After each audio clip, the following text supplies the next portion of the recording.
ជម្រាបសួរបងប្អូនទាំងអស់គ្នាថ្ងៃនេះនឹងខ្ញុំមកចែករំលែកពីវិធី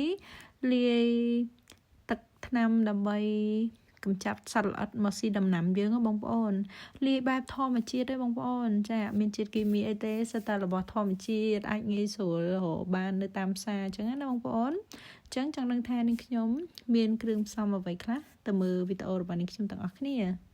ជាដំបូងយើងមានជាមួយនឹងដបទឹកសុទ្ធ10តូចក៏បាន10ធំក៏បានបងប្អូនចោះវាបែបនេះដើម្បីឲ្យសត្វល្អិតហ្នឹង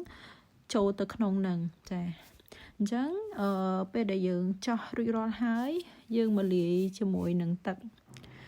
ដែលនឹងខ្ញុំប្រើមានចំនួន2មុខលាយចូលគ្នានឹងខ្ញុំមានទឹកសូដាចំនួន1លីត្រហើយនឹងទឹកលើមុនចំនួន1លីត្រដូចគ្នាបងប្អូនយើងចាក់ទឹកទាំងពីរហ្នឹងបញ្ចូលគ្នាហើយកូរឲ្យបានសព្វល្អបន្ទាប់មកយើងចាក់ចូលទៅក្នុងដបទឹកសុទ្ធហើយយើងចាក់វាបន្តិចល្មមបានហើយបងប្អូនពេលដែលយើងចាក់រួចរាល់ហើយបងប្អូនត្រូវយកដបទឹកសុទ្ធហ្នឹងយកទៅចងនៅដើមឈើណាដែលបងប្អូនចង់ការពារសត្វអញ្ចឹងណាបងប្អូនចាគឺយើងចងបែបនេះហើយយើងមានសណាញ់រុំបន្តិចទៅចាការពារសត្វធំហើយនេះសម្រាប់សត្វតូចដែលយើងចង់ចាប់អញ្ចឹងណាបងប្អូន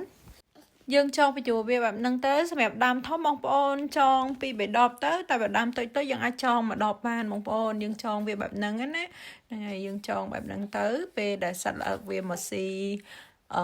ត្រួយឬក៏មកស៊ីផ្កាឬក៏ស៊ីក្តឹបគឺវាចូលទៅក្នុងទឹកហ្នឹងហើយបងប្អូនហើយឃើញវាងាប់នៅក្នុងហ្នឹងតែម្ដងចាគឺវិធីងាយមែនតើបងប្អូនតែបានផលពិតទេបងប្អូនចឹងបងប្អូនកុំភ្លេចសាកល្បងធ្វើទាំងអស់គ្នាណា